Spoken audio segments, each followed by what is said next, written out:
I'd like to start out by thanking both Bill and Christy for those lovely nomination speeches. I certainly appreciate both of them and their heartfelt thoughts about me, and I just genuinely appreciate their ability to put into words what they were thinking. I'd like to thank our state party and especially our chair, Nancy Wyman, and to her woman on the scene, Jacqueline Cozen, for making this virtual process as easy as they possibly could, because this was a lot to have to get together in such a short time for so many conventions. I'd also like to thank our state central reps, Matt and Dana, because they helped make this process easy also, and for all the other conventions that they're having to work on. For the delegates who are here assembled on our Zoom call, for their willingness to be delegates. It was really sweet to see who wanted to show up for tonight's call.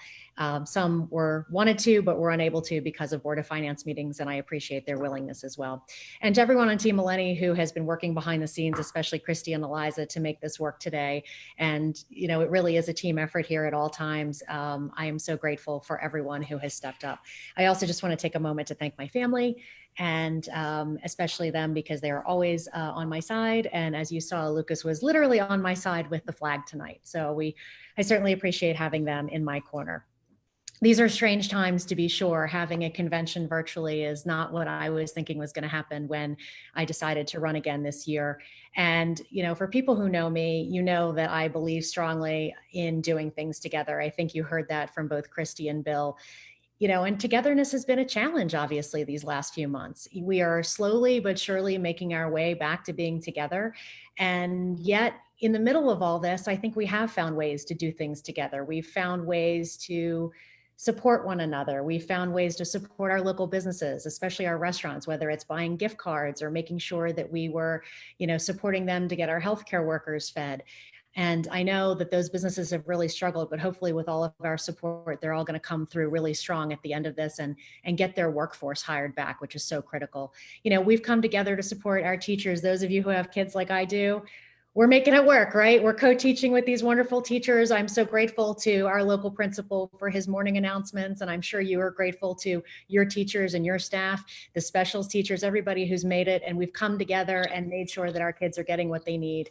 And that's, you know, it's so important in this time to give that sort of peace of mind to our children. We've come up with ways to get groceries to our seniors and our friends who have compromised immune systems. We've worn masks and gloves to protect one another, not even ourselves. We've thanked essential workers, from our garbage waste management folks to our doctors and nurses, our postal workers, our grocery workers, all of those essential people who have really helped keep things running for us, the delivery people, everybody. I'm so grateful to see all those signs in people's yards thanking those essential workers.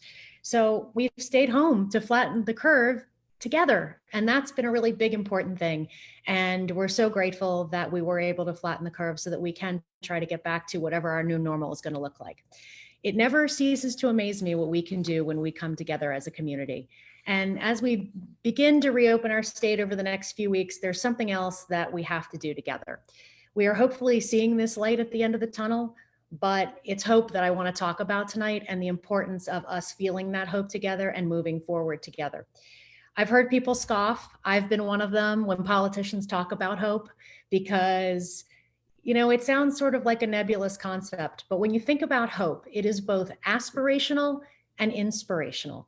And when you think of those two things together, we need something to aspire to, and we need something to be inspired by, especially now.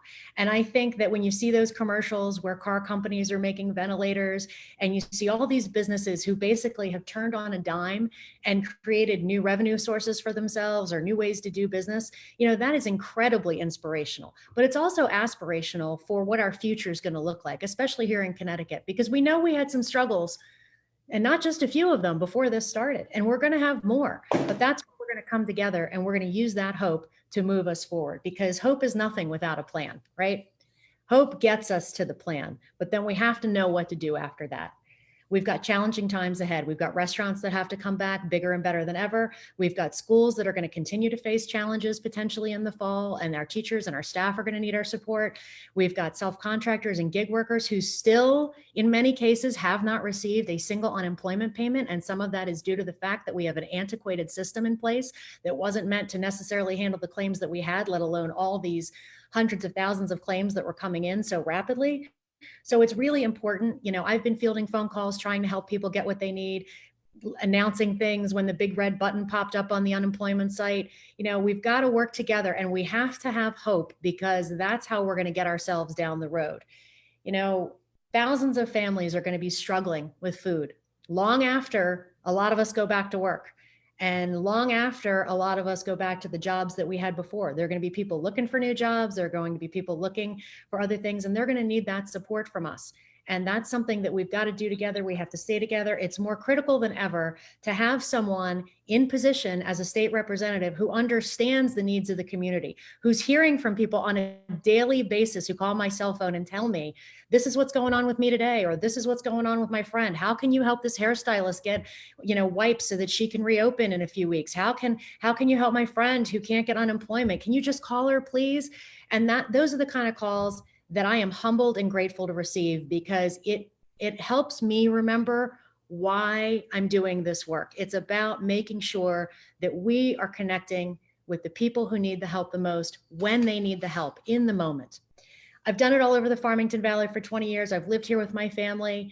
I've done it in projects in Hartford, and now I'm ready to take it to the state capitol. I've got the ideas, I've got the plans and the projects. They're going to help us come out of this crisis stronger than ever. And that's why I'm really hoping I can count on everyone who's watching tonight, on their vote, on their support, the same way my delegates have supported me tonight. I need your vote on November the 3rd.